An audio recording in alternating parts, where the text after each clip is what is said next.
Por primera vez, circo en el Palacio de Bellas Artes, nada menos. La memoria de Efraín Huerta y Diego Rivera dialogan en una edición muy particular. Rafael García Villegas, qué gusto estar contigo. Mi querida Laura Barrera, amigos del auditorio, bienvenidos a Noticias 22. Hola, Laura Regis, a la traducción de lenguas de seña mexicana. Y sin más preámbulo, vamos a dar paso a la información. Efectivamente, porque corría el año de 1914 y la División del Norte llegaba a Zacatecas, escribiendo una nueva página en la historia. El 23 de junio se cumplirán 110 años de la Batalla de Zacatecas, cuando el general Francisco Villa, junto a las tropas constitucionalistas, vencieron a las fuerzas federales del entonces presidente Victoriano Huerta y tomaron el Estado, definiendo así el rumbo de la Revolución Mexicana.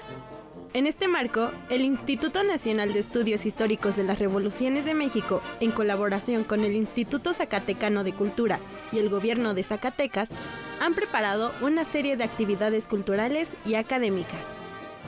Arrancó el día de ayer con una serie de conferencias magistrales y una serie de mesas de análisis histórico para conmemorar la batalla de Zacatecas y para poner en contexto a la población en general, a la población interesada sobre este interesante periodo de lucha revolucionaria.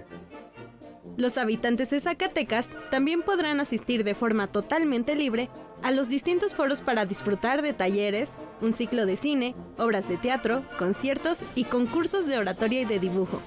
Esta celebración también se traslada a la Ciudad de México. Es un programa especial de radioeducación, un programa que se llama Historia Viva, en el que va a participar José Enciso Contreras, para hablar sobre las mujeres en la batalla de Zacatecas.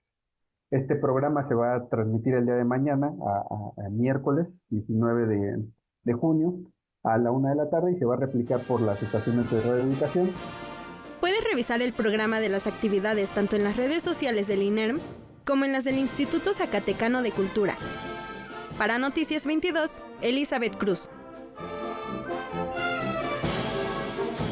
Sus aportes para explicar el funcionamiento de nuestro sistema nervioso han trascendido las fronteras. Y su pasión por el conocimiento sigue inspirando a nuevas generaciones. Estimados colegas y amigos, estoy aquí celebrando con ustedes mis primeros 90 años. Esperando, claro, continuar activo por algún tiempo más mientras mi salud me lo permita y pueda seguir entendiendo lo que sucede en ese maravilloso mundo de las neurociencias. Desde la perspectiva que da la edad, me considero realmente afortunado. He podido continuar mis actividades en el CIMBESTAB por más de 60 años y en el Colegio Nacional por 31 años. Esto es algo maravilloso que difícilmente podía haber ocurrido en otro país. Pablo Rudomín, uno de los científicos más importantes del mundo, celebró 90 años de vida en una ceremonia en donde se recordó su trayectoria, pero también su calidad como profesor, colega y amigo. Pablo Rudomín es uno de los neurofisiólogos de mayor prestigio en la comunidad internacional. Se especializa en el análisis de los mecanismos del control central de la información transmitida por las fibras sensoriales en la médula espinal. Siguiendo de cerca la filosofía de Jacques Monod, Pablo Rudomín aboga por una cosmovisión científica objetiva y, por tanto, libre de prejuicios, como guía para evaluar la verdad. A través del video, colegas de diferentes partes del mundo mandaron sus felicitaciones al científico mexicano, quien afirma ser un niño que juega en la playa, juntando conchas, construyendo castillos, mientras contempla la inmensidad del mar, tratando de entender qué hay más allá. Lo que más, yo no sé él, pero lo que más extraño yo es esa apertura, esa capacidad de sentarnos y discutir sobre el país, sobre la ciencia. Fueron para mí momentos realmente muy importantes. Acompañado por su familia, Pablo Rudomín agradeció las palabras que le dirigieron, pero sobre todo, la oportunidad que le brindó México. Todo lo que soy y lo que he sido se lo debo a la generosidad de este país, que acogió a mis padres hace 100 años, cuando dejaron atrás el mundo remoto de Ucrania y Lituania en busca de una vida más digna. Lo que he hecho en ciencia se lo debo a la educación pública, a las instituciones nacionales y a la generosidad de muchos colegas. Noticias 22, Alberto Aranda. Estas imágenes son una ventana para conocer la lucha por la igualdad de las mujeres. Y asimismo un llamado contra la violencia para vivir libres y seguras. A pesar de los esfuerzos por erradicarla, la violencia contra las mujeres sigue siendo una de las problemáticas más graves que enfrenta a nuestro país. La segunda nación con más feminicidios registrados en toda América Latina y el Caribe. El lugar donde diariamente son asesinadas entre 10 y 11 mujeres y donde 7 de cada 10 aseguran haber experimentado alguna forma de violencia. Con el deseo de crear conciencia sobre esta situación alarmante, el Museo Memoria y Tolerancia está por inaugurar la exposición temporal Nos queremos libres y seguras. Hicimos en 2016 una exposición que se llamó Feminicidio en México ya basta. En aquel entonces teníamos el registro, según el Observatorio Ciudadano Nacional del Feminicidio, de entre 6 y 7 mujeres víctimas de feminicidio cada día. Hoy, según el Secretariado Nacional, son entre 10 y 11. Según fuentes de Madres Buscadoras, superan las 20. La muestra está compuesta por 9 salas temáticas, cada una diseñada para informar sobre el estado actual de la problemática. Exhortan a los visitantes a cuestionar discursos y narrativas machistas y, sobre todo, a inspirar acciones que pongan fin a este fenómeno. El visitante será recibido por una avalancha de objetos que son los instrumentos de la violencia. Por supuesto, hay un cedulario amplio que explica cada uno de los tipos de la violencia, que van desde la digital educativa hasta la vicaria.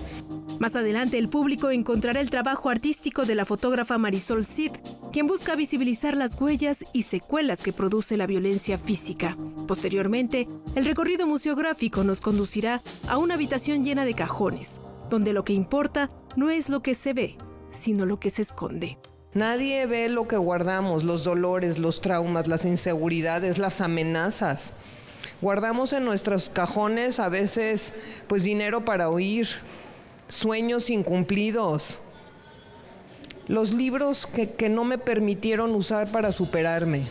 Esta es solo una parte de la exposición Nos queremos libres y seguras, que abrirá al público a partir del 20 de junio en el Museo Memoria y Tolerancia.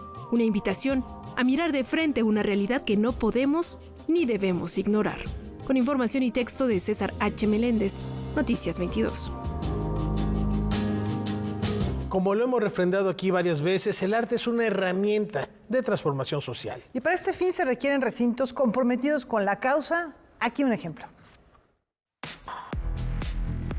La curadora e historiadora del arte, Tatiana Cuevas, asumió el cargo de la Dirección General de Artes Visuales de la UNAM. Entre sus propuestas está impulsar un programa de actividades que aborde las temáticas que aquejan a la sociedad contemporánea y también darle personalidad a cada espacio del MUAC. Lo que me interesa es sostener esa pluralidad y que podamos seguir encontrando en un mismo momento, como tenemos ahora, ¿no? Crisis o historias de violencia en Latinoamérica, particularmente en Colombia en este caso, crisis climática en distintos puntos del planeta, como lo hace Úrsula Biman, seguir aprendiendo a leer la colección y las historias que cuentan, narran y exploran las obras de la colección.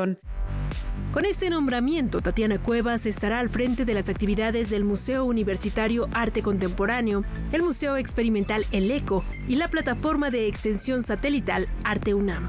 Con su gestión, la curadora busca dar continuidad y fortalecer las estrategias enfocadas en la producción, divulgación y difusión de proyectos y exposiciones en estos espacios. Entre sus propuestas se encuentran dar identidad a cada una de las salas de exposición del MUAC.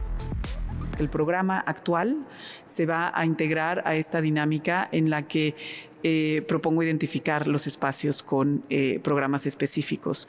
La primera sala en la que estamos, estas salas normalmente se han utilizado para retrospectivas de artistas con una larga trayectoria ya consolidada. Entonces, tener de manera permanente un espacio destinado para revisar la colección es fundamental y es algo con lo que vamos a continuar. Vamos a retomar a partir del próximo año, destinar una sala, la sala 6, a proyectos que vamos a desarrollar con artistas jóvenes. Propone también que la sala 9 sea destinada a obras comisionadas específicamente para este espacio, piezas que puedan tener un periodo de exhibición de 9 meses. Retomar el proyecto El MUAC en tu casa, pero adaptarlo a las escuelas para acercar al público joven al arte contemporáneo y continuar con actividades que aborden temas contrastantes del presente con una perspectiva al futuro. Y lo que queremos es no solo llevar MUAC a tu escuela, sino también otros talleres y dinámicas que a veces se impartían de manera solitaria, ¿no?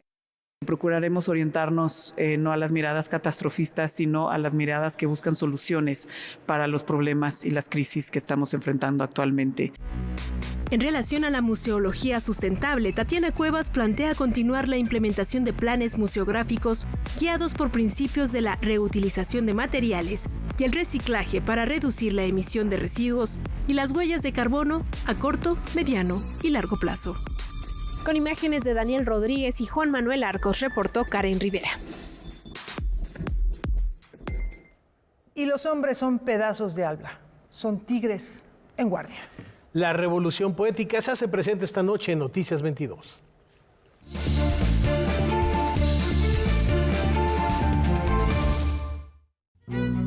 Efraín Huerta nació en Silao, Guanajuato, el 18 de junio de 1914. A lo largo de su vida se desempeñó como poeta, ensayista y crítico de literatura, teatro y cine. Cursó estudios de Derecho en la Universidad Nacional Autónoma de México, pero se dedicó al periodismo cultural y político desde 1936. Trabajó para medios como El Diario de México, El Heraldo de México y Novedades. Fue uno de los intelectuales mexicanos que destacó por su compromiso humanista y su militancia política y poética. Perteneció a la generación de Taller, revista literaria que agrupó entre otros a Octavio Paz, Rafael Solana y Neftalí Beltrán. La obra de Huerta es reflejo de las aspiraciones sociales de su tiempo, que revelan a un escritor crítico y comprometido con la política, temas sobre la ciudad y la lucha contra la discriminación racial. Entre sus obras destacadas se encuentran Los hombres del alba, Los eróticos y otros poemas, La rosa primitiva y 50 poemínimos. Durante su carrera profesional, recibió diversos reconocimientos como el Premio Javier Villaurrutia en 1975, el Premio Nacional de Poesía en 1976 y el Premio Nacional de Periodismo en 1978. Efraín Huerta, el poeta de la rebeldía, falleció en la Ciudad de México el 3 de febrero de 1982. Para Noticias 22, Diana Obispo. Y bueno, los legados de Diego Rivera y justamente de Efraín Huerta se mantienen vivos y ahora dialogan en un facsímil. El Colegio de San Ildefonso presentó el libro Tendencias Sociales de Diego Rivera, obra del poeta Efraín Huerta, de quien se conmemoran 110 años de su nacimiento este 18 de junio. Buscamos al Colegio de San Ildefonso para que fuera ahí, ya que Efraín Huerta fue estudiante cuando él llegó a vivir de Guanajuato, primero a Querétaro y después a la Ciudad de México. Es una edición facsimilar. Esto quiere decir que se intenta reproducir lo más fielmente posible con ayuda de fotografías, escaneos y una buena calidad de impresión para que el lector pueda conocer el trabajo escolar tal cual fue mecanografiado por el poeta Efraín Huerta. A la presentación acudieron Verónica Loera y Chávez, editora del libro y sobrina del maestro de Huerta, Agustín Loera y Chávez, y el director del colegio, Eduardo Vázquez, quien realizó una evocación de su amigo David Huerta, hijo de Efraín. Lo que podemos encontrar en las páginas es una visión crítica sobre los inicios del muralismo mexicano y en particular sobre los murales de Diego Rivera. Vamos a encontrar también un momento que ya se perdió, que es el momento de escribir a máquina. Escribir e intentar dejar lo más limpia posible una página y en caso de cometer una equivocación, pues tacharla o enmendarla con algún lápiz o con alguna pluma. El trabajo de Efraín fue muy importante para la historia cultural y artística de nuestro país, puesto que fue uno de los fundadores de la editorial Cultura, en donde se dieron a conocer muchos de los clásicos de la literatura universal. Invitarlos a la lectura, seguir conociendo y maravillarnos del legado de Efraín Huerta y a atrevernos a leer esa etapa en donde él, aunque todavía es muy inocente, ya tiene una gran agudeza crítica y tiene un gran interés por el arte, por la cultura, por la política, este interés que se irá desarrollando con el tiempo y que a la larga pues nos dará al gran poeta que hoy es Efraín Huerta. El libro ya se encuentra disponible en las librerías del Colegio de San Ildefonso, de la UNAM e independientes. Consulta las redes oficiales para conocer más información sobre esta publicación. Para Noticias 22, Iván Ramírez. Ahora hagamos un recorrido por las memorias de la industria petrolera nacional y su visión hacia el futuro. El martes 7 de junio de 1938, casi 3 meses después de haber decretado la expropiación de los bienes muebles e inmuebles de 17 compañías petroleras a favor de la nación, el entonces presidente de México, Lázaro Cárdenas del Río, expidió el decreto de creación de la empresa estatal Petróleos Mexicanos. A 86 años de aquel suceso, el Complejo Cultural Los Pinos inaugura la exposición conmemorativa Pemex, el largo camino de la soberanía, una síntesis histórica de la industria petrolera nacional y su visión de cara al futuro. Fuimos al archivo histórico de Pemex a revisar fotografías, documentos originales, obra, y ya se fue haciendo la curaduría con los diferentes materiales que nos proporcionaron. Una serie de objetos que de alguna forma pueden dar cuenta de el valor simbólico y también cultural, industrial que tiene la empresa para nuestro país. Entre los materiales más importantes que la muestra presenta, destacan sendas reproducciones del decreto expropiatorio de los bienes destinados a la producción petrolera y del decreto de creación de Pemex. Así también, el público encontrará diversas publicaciones, maquetas de instalaciones estratégicas, obras pictóricas alusivas a la industria petrolera y hasta modelos a escala de bombas despachadoras de gasolina de distintas épocas. La exposición está dividida en 4 espacios. La primera tiene que ver con la instalación de las empresas extranjeras petroleras desde finales del siglo XIX hasta 1910. El segundo periodo abarca de 1910 a 1938, donde se da un proceso nacionalista a partir de la Revolución Mexicana, preocupado por recuperar los bienes y los recursos naturales.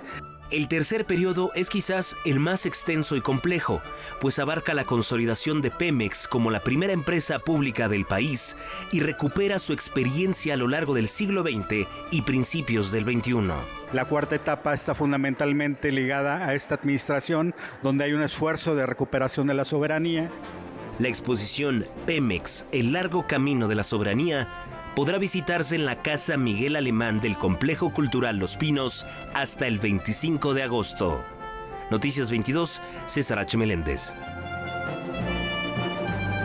Aquí convergen más de 500 años de historia que nos hablan por medio del arte. Desde 1984, Banamex logró reunir una importante colección de obras artísticas que abarcan desde la época novohispana hasta el siglo XX. Para celebrar 140 años de Citibanamex, se abrieron 2 muestras que dan cuenta de la importancia del coleccionismo que han realizado. Este banco sigue adquiriendo obra de una manera racional, absolutamente fundada en lo científico, con un grupo de expertos que toma la decisión finalmente sobre un análisis de la propia colección, de qué le falta, dónde hay que fortalecer, dónde sería bueno quizá poner el acento. Nunca perdió el banco a lo largo de estos 140 años, ni ha perdido la vocación de concentrar obra, repatriar obra, restaurar obra, estudiarla y difundirla. Volver a vernos, reencuentro de dos colecciones, reúne el acervo que se vio separado por la venta del banco. A través de 9 núcleos, 109 pinturas, 69 provenientes de la colección de Citibanamex y 40 de Sura Art Collection, el público podrá ver de manera cronológica el arte que ha producido el país. El primer criterio fue si la colección del banco era 2 veces mayor o 3 en términos de obras relevantes que la colección de Sura, pues tener más o menos la misma proporción. La segunda fue que pudiéramos hacer un equilibrio de género entre los pintores y también que pudiéramos hacer que se notara esa voluntad del coleccionista con C mayúscula, un personaje prototípico que no tiene nombre, que coleccionó para este banco desde 1884 hasta 1982. Además, en la planta baja se presenta Compromiso con México, 2 décadas de adquisiciones, las 20 obras de artistas como Francisco Toledo, Alfredo Salce, Gunther Gersog, Irma Palacios, Peregrín Clavé, Pedro Coronel, Alberto Gironella, Eugenio Landesio, Sergio Hernández y Jesús Urbieta, entre otros, muestran cómo la institución ha ido incrementando su acervo artístico.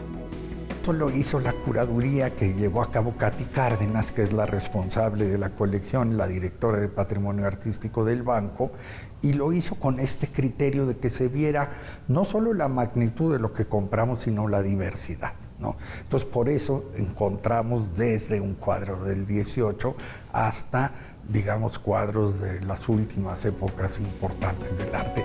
Ambas muestras pueden ser vistas de manera gratuita de miércoles a domingo en el Foro Valparaíso, ubicado en Venustiano Carranza 60, en el centro histórico de la Ciudad de México.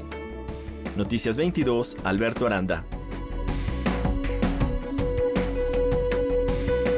LS Galería nos invita a reencontrarnos con el arte de una de las parejas más emblemáticas de la cultura popular del siglo XX y de paso, ¿por qué no?, darle una oportunidad a la paz. Por primera vez llega a México, directo a LS Galería, una exposición que muestra una faceta totalmente desconocida de John Lennon, uno de los integrantes más emblemáticos del Cuarteto de Liverpool. Es una exposición, se llama Give Peace a Chance, dale una oportunidad a la paz, que es muy interesante el nombre, que tiene que ver muchísimo con la personalidad de John Lennon, con lo que ha sido su mensaje y lo que ha sido él. Y hay algo muy interesante porque cuando se casa con Yoko Ono, entonces le hizo una serie de dibujos que se llama Back One. Es una serie de dibujos eróticos que relatan su matrimonio, su luna de miel y a la vez abogan por la paz, que ese es su mensaje constante en la obra de John Lennon. Lennon asistió al Instituto de Arte de Liverpool en 1957 y durante 3 años desarrolló bocetos y dibujos de figuras que contenían su sarcástico sentido del humor. Posteriormente, incorporó su estilo en el arte para sus libros y trabajos realizados para distintos movimientos sociales. Tienes razón, es más bien una narrativa histórica, ¿no? Una narrativa personal, íntima de él. O sea, no es un tiempo que él trabajó, pintó, hay piezas desde antes, cuando empezó en el 57, 58, hasta piezas hasta su muerte. O sea, sí abarca diferentes periodos de su propia vida. Las canciones sobre paz, unidad y activismo siguen siendo relevantes hoy en día, así como un símbolo de esperanza y un recordatorio de que la sociedad se debe esforzar para resolver los conflictos de manera pacífica. Yo creo que la lucha incansable por la paz de John Lennon estaba dentro de él. No solamente con las imágenes, con su trabajo, estaba en sus canciones. Imagine es un himno a la paz. Y Imagine es un himno al amor. Y lo que es curiosísimo, que a mí me impacta, un personaje que luchó tanto por la paz, que era su bandera, era su constante, haya sido muerto a tiros. La muestra estará en la LS Galería, ubicada en Polanco, de lunes a sábado hasta el 17 de agosto, y el acceso es completamente gratuito. Para Noticias 22, Iván Ramírez. Juan Rafael Coronel Rivera compila en una publicación escritos sobre una de las etapas más fructíferas del arte mexicano. Los textos que Juan Rafael Coronel Rivera ha realizado sobre uno de los movimientos más importantes del arte en México los ha reunido en un volumen que lleva por título Ruptura. Lo que estoy tratando de hacer es poner un poco de orden en relación a cómo se detonó el movimiento de la ruptura. Esto lo vengo haciendo hace ya, digamos, unos 10, 15, 20 años más o menos.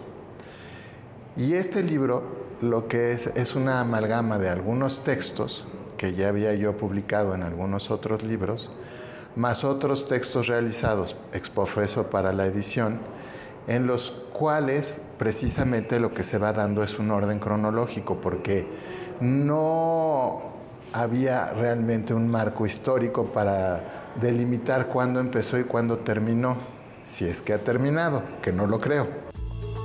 Anécdotas e historias se entrelazan entre las reflexiones que integran este volumen, en donde queda claro que la ruptura tenía lazos con el capitalismo y respondía a una ideología muy acorde al contexto social de la época. Eso no nos debe de espantar, siempre ha habido un posicionamiento. Lo único que debemos es de tener claro a qué intereses estaban aliados o dirigidos o encaminados. Y también debemos de comprender que ningún interés político es bueno, ¿no? Todos realmente por eso son intereses políticos, porque lo que están tratando es de dirigir a las masas. Entonces ahí es donde nada más en el estudio del arte lo que debemos de ver es exactamente cómo influía. Como hijo de Rafael Coronel, un no rupturista, pero muy metido en el ambiente de la ruptura, digo, en realidad nunca oí a mi padre hablar de voy a hacer un sindicato o me voy a meter porque los intereses políticos. En realidad yo siento que la generación de Rafael lo que aprendió fue más que nada a navegar con los diferentes actores que manejaban los museos, las instituciones y todo, y caminar en eso. Por último, para Juan Rafael Coronel Rivera, el movimiento de la ruptura continúa mostrando su influencia en las actuales generaciones. Yo pensaría un poco en los Castro, por ejemplo, en Germán Venegas, te digo, pensaría. Ahorita Germán está muy interesado en toda esta cuestión de la figura del mono, de Coatlicue, con toda esta reminiscencia, está muy metido en toda la cuestión de recuperación, con una maestría fantástica. Noticias 22, Alberto Aranda. El proyecto Chapultepec Naturaleza y Cultura es la determinación del Gobierno de México y la Secretaría de Cultura por convertir a Chapultepec en el bosque cultural más grande del mundo, devolverle su grandeza y entregarle sus ahora 4 secciones al pueblo de México. Chapultepec ahora cuenta con 12 nodos culturales, 800 hectáreas de suelo reforestado, una Cineteca Nacional, una Bodega Nacional de Arte y 2 escuelas de arte totalmente nuevas. Asimismo, se ha invertido una cifra histórica para restaurar, preservar y equipar los museos, parques y tesoros naturales que el bosque, orgullo de todo México, merece. Chapultepec es más bosque para más personas. Y con esto nos vamos a la pausa.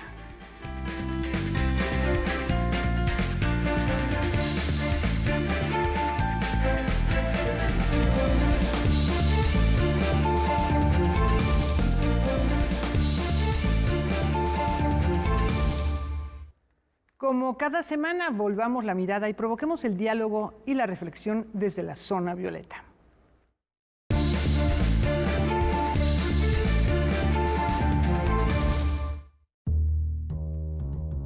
Ya han pasado 2 semanas del arrollador triunfo de Claudia Sheinbaum como la primera presidenta de México, un momento que es claramente histórico en un país tan machista como este. Estas elecciones del 2 de julio marcaron un hito en la paridad de género en el espacio político de México. En 2018 solo había 2 mujeres gobernadoras, ahora son 13. Vamos a analizar un poco cómo queda conformado el gobierno en materia de paridad de género, pero también quienes allanaron este camino para tener los logros con los que hoy contamos. No solo fue Claudia Sheinbaum. Tras las elecciones de 2024, varios estados de México ahora van a ser comandados por 4 mujeres que ganaron gubernaturas: la Ciudad de México, Guanajuato, Morelos y Veracruz. Y 9 triunfaron en capitales de diferentes estados. Las mujeres también conquistaron 8 de las 16 alcaldías de la Ciudad de México y 14 ciudades estratégicas en el país. De los 20,000 puestos de elección popular, 10,000 fueron candidatas mujeres. Y aunque en México desde 1955 las mujeres han podido ejercer su derecho a votar y ser electas, solo 8 figuras femeninas han sido candidatas a presidenta. La primera fue Rosario Ibarra de Piedra en 1982. Las otras mujeres fueron Cecilia Soto, Marcela Lombardo, Patricia Mercado, Josefina Vázquez Mota, Margarita Zavala, Xóchitl Gálvez y finalmente Claudia Sheinbaum, quien se alzó con el triunfo electoral. Fue en 1979 cuando existió la primera mujer gobernadora de nuestro país. Fue en Colima, se llamaba Griselda Álvarez Ponce de León. Y hasta 2015, con la llegada de Claudia Pavlovich, únicamente había habido en el país 7 gobernadoras. Cuando México eligió por primera vez una mujer diputada, fue en 1954 con Aurora Jiménez, y la primera presidenta de la Suprema Corte de Justicia recién accedió al cargo en 2023 y fue Norma Piña. Las mujeres tenemos mucho que celebrar, sobre todo a nivel mundial. En el ámbito del Poder Ejecutivo, México es uno de los 13 países del mundo con un gabinete que se asume como paritario. En el actual gobierno de Andrés Manuel López Obrador, desde 2018, las mujeres ocupan 10 de las 20 secretarías del gobierno federal. A nivel mundial, solo hay 29 jefes de Estado o de gobierno que son mujeres, y nosotros ya somos uno de ellas. Gracias, Kimberly, por esta reflexión. Y cambiamos de tema y nos vamos al Palacio de Bellas Artes, porque el circo llega al máximo recinto cultural del país. Por primera vez, el Palacio de Bellas Artes abre sus puertas al arte circense. Este es un paso simbólico en el reconocimiento en México de las artes circenses como una de las artes vivas, fundamentales y tan valiosas como cualquiera de las otras artes, ¿no? La compañía mexicana Circo de Mente ofrecerá el espectáculo Luna Eva. Ha sido un espectáculo que se ha fraguado a fuego lento, ¿no? Que surge como ensoñaciones al cantar una canción de cuna a mi hija recién nacida en tiempos de pandemia, y que venía como una especie de visión. Aquel mensaje que llegaba muy potente era una necesidad de gestar esperanza en un momento de mucha oscuridad. La historia muestra a 7 tripulantes de una pequeña embarcación que se alista para pescar, momento en el cual reciben señales de Luna Eva, satélite que cada noche se transforma, cambia mareas, delimita horizontes y en sus ciclos refleja la luz solar y la vida. Es un espectáculo interdisciplinario en donde podremos ver actos de circo, de acrobacia de piso y aire, de malabarismo, de equilibrismo, de mucha poesía, ¿no? Que está narrada a través de un discurso coreográfico, de un discurso también escénico muy teñido del teatro, ¿no? De la literatura y por supuesto de la música. Luna Eva se presentará el 29 de junio en el Palacio de Bellas Artes, como parte de la celebración de los 90 años del recinto cultural más importante del país. Estamos profundamente conmovidos porque a pocos días de haber salido a la venta los boletos han sido agotados por el público y nos llegan numerosos mensajes pidiendo que se abra una función más, y esto para nosotros sobre todo Es un hecho maravilloso que da cuenta de que el arte circense está más vivo que nunca y late, ¿no? Muy fuerte. Noticias 22, Óscar Cortés. Entre ríos y montañas, Guerrero se vislumbra desde los pasillos del CENART. Desde el 2017, Giovanna Gasparello, investigadora del INA, recorrió varias comunidades del país para registrar la riqueza biocultural, pero sobre todo, para constatar la defensa del territorio que hacen. El resultado son una serie de imágenes que integran la muestra Entre ríos y montañas. El territorio vinculado con la comunidad en sus procesos culturales, pero también obviamente en los procesos que mantienen la vida. Eso es súper importante, ¿no? A veces olvidamos que el territorio mismo, ahí está vinculada toda la comunidad, todos sus procesos vitales.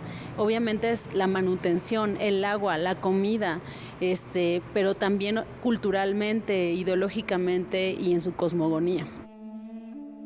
La muestra, que se presenta hasta el 18 de agosto en el vestíbulo del Teatro de las Artes del CENART, da cuenta de la defensa que hacen ante megaproyectos y actividades extractivas. Guerrero y el combate que tiene a las mineras que llegan a los territorios y los destruyen en su gran parte, utilizan el agua que es para la comunidad y bueno, aquí hay una lucha ya que lleva muchísimos años y que han logrado detener algunas de las mineras que llegan a estos territorios.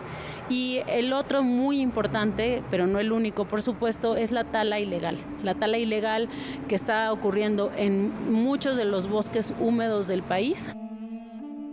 Además de la exposición, se puede tener acceso a través de un código QR a toda la investigación que realizó Giovanna Gasparello y que deja claro cómo estas comunidades hacen frente a empresas, narcotráfico y corrupción.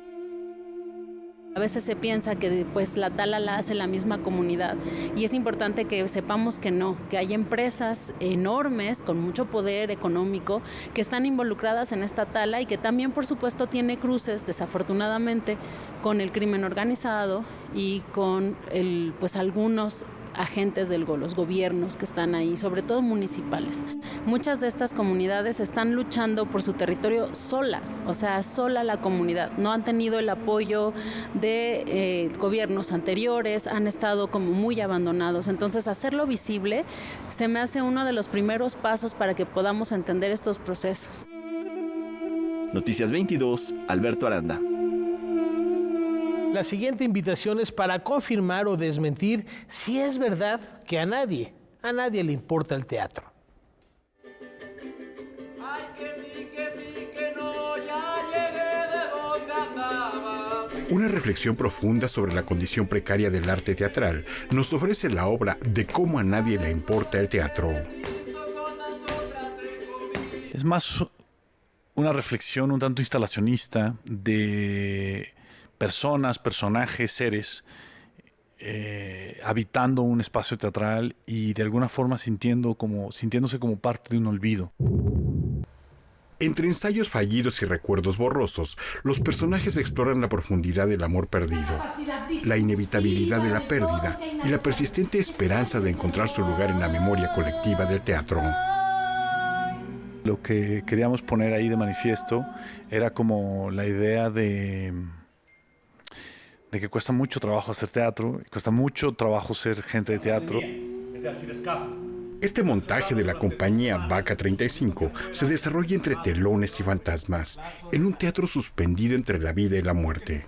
Aparecen fantasmas envueltos en sábanas blancas que llevan más de un siglo esperando al espectador. Y es una reflexión de ese olvido que puede implicar, qué tipo de delirio puede implicar. Hacen teatro para sobrevivir, hacen teatro porque ya no saben otra cosa que hacer, hacen teatro para nadie, hacen teatro para ellos. Creo que hemos aprendido malamente, pero hemos aprendido a decir, ok, venga, aguanto todo. Pero todos hemos vivido funciones vacías. O todos hemos vivido funciones con 3, una mi mamá. Entonces, ahí es cuando empieza a romperse el sentido. Ahí es cuando empieza uno a decir, pero ¿qué estoy sosteniendo si nadie lo está dialogando? Y si nadie lo dialoga, ¿qué sostengo? Al final tiene un sentido y por eso seguimos aquí. Pero sí es importante poner como de manifiesto la contradicción, ¿no? Es una paradoja. Es una paradoja trágica. Abriremos las puertas. No tienen boleto. ¡No tienen boleto! No busquen. Esta obra se presenta de jueves a domingo en el Teatro Orientación Luisa Josefina Hernández, en el Centro Cultural del Bosque. La compañía es un recurso inexistente. La compañía teatral no existe. El teatro... Con información de Óscar Cortés, Noticias 22. Y tenemos libros, vamos a ver lo que llegó al buzón de Noticias 22 esta semana. La mente del escritor, de Bruno Estañol, ensayo sobre la creatividad en la literatura, la pintura y la música. Desfilan en estos textos figuras como Borges, Conrad, Chekhov, Durero y Chagall. Publica Cal y Arena.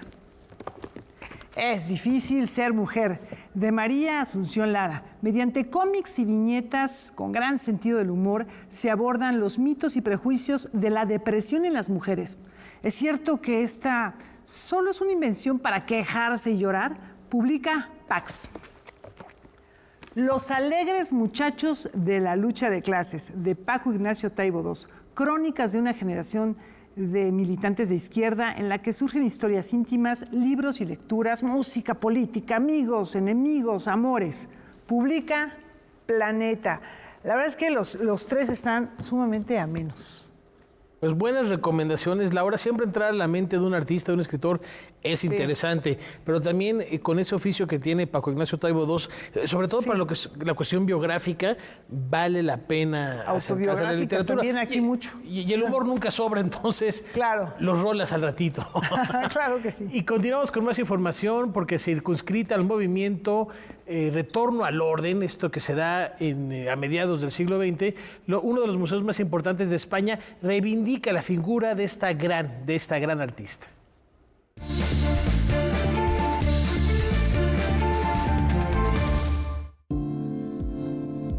Una exposición de la pintora madrileña Rosario de Velasco fue inaugurada en el Museo Thyssen. Se presentan cerca de 30 lienzos que realizó entre los años 20 y 40 del siglo pasado. Los curadores aseguran que la artista no es una pintora de un solo cuadro, a pesar que la postal de Adán y Eva del Museo Nacional Centro de Arte Reina Sofía es la más vendida en la tienda del museo. Este cuadro, que en algunos catálogos aparece como un hombre y una mujer en el campo, fue su gran éxito e incluso, como recuerda el portal RTV, obtuvo medalla de plata en la Exposición Nacional de Bellas Artes en 1932. La pintura sorprendió por el punto de vista a vuelo de pájaro, un recurso que ella utilizó también en El cuarto de los niños. Los Inocentes, o La matanza de los inocentes, es uno de los óleos más fuertes de la muestra, el cual es una premonición de la guerra civil cuando ella estaba percibiendo lo que ocurría en el país. Al estallar la guerra civil, su militancia falangista la llevó a abandonar Madrid, pero fue detenida en Barcelona. Por fortuna, el médico de la cárcel era amigo de quien sería su esposo y logró salir. Sin embargo, su compañera de celda fue fusilada al día siguiente. La exposición busca mostrar la importancia de Rosario de Velasco en la pintura del siglo XX español. Después de exhibirse en la capital, se podrá ver en el Museo de Bellas Artes de Valencia. Noticias 22. Tailandia marca un hito en la historia contemporánea de la región asiática. Este martes 18 de junio de 2024, Tailandia avanza para convertirse en el primer país del sureste asiático en legalizar el matrimonio de parejas del mismo sexo.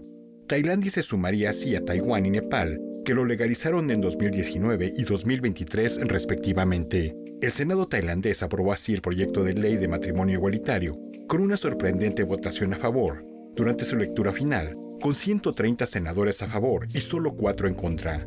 La ley de matrimonio igualitario en Tailandia aún requiere la aprobación del rey, proceso que se considera una formalidad. Este derecho entrará en efecto 120 días después de ser publicado en la Gaceta Real. Los colectivos activistas LGBT en la nación asiática recibieron con beneplácito esta ley al considerarla un avance monumental de la comunidad.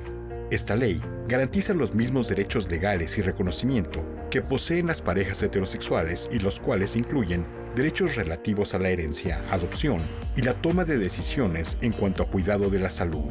La nación asiática tuvo otros intentos para legalizar el matrimonio igualitario. En 2020, la Corte Constitucional avaló el concepto de matrimonio solo entre hombre y mujer.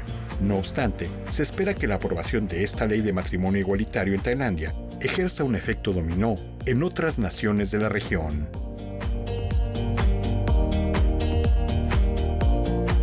¿Se han preguntado alguna vez para quién es la historia? Este grupo de especialistas nos dan una luz sobre la posible respuesta. El libro que estamos presentando el día de hoy se llama Historia para quién. Y pues es un libro que apuesta a que se escuchen distintas voces de mujeres que hablamos sobre historia, somos historiadoras, pero que también queremos seguir debatiendo sobre para quién es la historia, para qué es la historia, a quién va dirigida la historia, y son 14 voces de mujeres historiadoras, entre las que se encuentran Tania Arroyo, Beca Duncan, Carla Mote, Margarita Vázquez, Mariana Imas, Elizabeth Cejudo, Noemí Juárez y bueno, algunas más, en donde también yo me encuentro, que hablamos de distintos temas. El punto de partida es pensar en la función social de la historia, que la historia es muy importante para forjar identidad y para entender nuestro presente, que en la medida en que conozcamos nuestra historia, pues vamos a tener más elementos para saber quiénes somos y cómo actuar en el presente.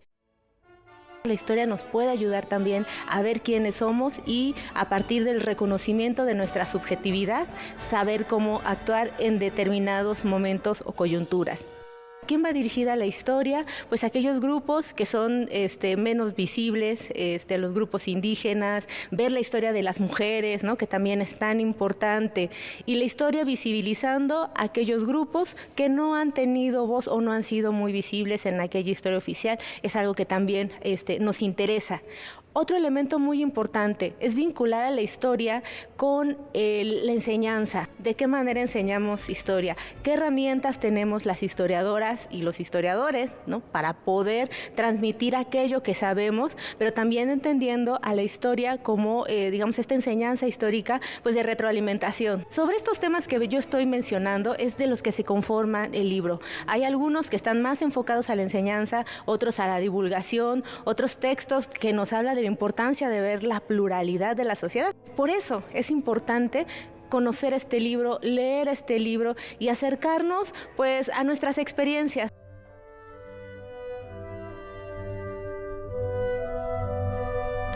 Un grupo de artistas se ha dado la tarea de explorar y descifrar desde sus trincheras la complejidad y belleza del cuerpo humano.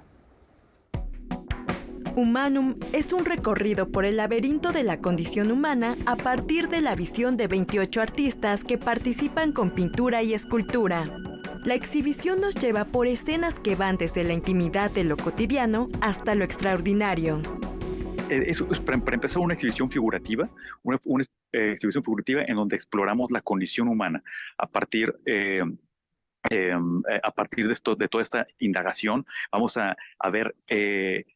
a ver espacios íntimos, vamos a ver espacios también extraordinarios, cada quien con su visión, por supuesto, en esta concepción del figurativismo del siglo XXI, que podrán notar que ya tiene un contexto sumamente rico que permite muchas lecturas, que permite también muchas narrativas, y distintas manos, distintos mundos. Eso es lo que vamos a ver en esta exhibición. Los creadores, a través de su visión y su enfoque, plasman el realismo de la figura del cuerpo humano. Y que también es como para hacer un señalamiento y exaltar lo que es el manejo de la figura realista. Casi todos todos los participantes tenemos un cuerpo de obra con de varios años trabajando la figura humana, y en esta ocasión pues las presentamos desde nuestras propias perspectivas, con nuestros propios elementos iconográficos, nuestras propias preocupaciones, pero siempre con este eje de mostrar el buen oficio de pintar y el buen oficio de tratar a la figura humana. El proyecto nació como una plataforma para el arte figurativo contemporáneo hecho en México. Asimismo, busca exaltar y difundir el trabajo artístico que han realizado diversos creadores. Parte del espíritu de esta exhibición es, por un lado, que sea una plataforma para el arte figurativo en México de ahora, del siglo XXI, que es un arte figurativo con mucho contenido, con mucho contexto, muchas ideas detrás de la imagen, mucho subtexto. Y además de eso, en muchos de nosotros, el trabajo que llevamos a cabo lleva tiempo, puede llevar meses en llevar a cabo una sola pieza, y ese tipo de proyectos nos permiten compartir nuestro quehacer como artistas plásticos de una manera muy práctica. La exposición colectiva Humanum muestra la complejidad y la belleza del cuerpo humano. La exhibición estará disponible hasta el 11 de agosto en el Museo Iconográfico del Quijote del Estado de Guanajuato. Para Noticias 22, Diana Obispo. Hoy nos despedimos celebrando los 82 años de una leyenda viviente de la música, Sir Paul McCartney. Laura, amigos, un personaje cuya fama trasciende su nombre. Estuvo con Wings, estuvo por supuesto con The Beatles, después con Ringo Starr, con su propia agrupación. Esa dupla con John Lennon pues se vuelve inmortal. Un gran melodista, un gran músico, además un gran ser humano, filántropo, conocido por grandes causas que defiende. También es un activista por los derechos de los animales, un activista vegetariano, vegano, una persona que pues no tiene parangón. Rodeado por un halo de leyenda, y hoy lo recordamos con uno de estos temas que es prácticamente un himno para todos los amantes de la música. Feliz cumpleaños a Sir Paul McCartney y nos vemos el día de mañana. Buenas noches.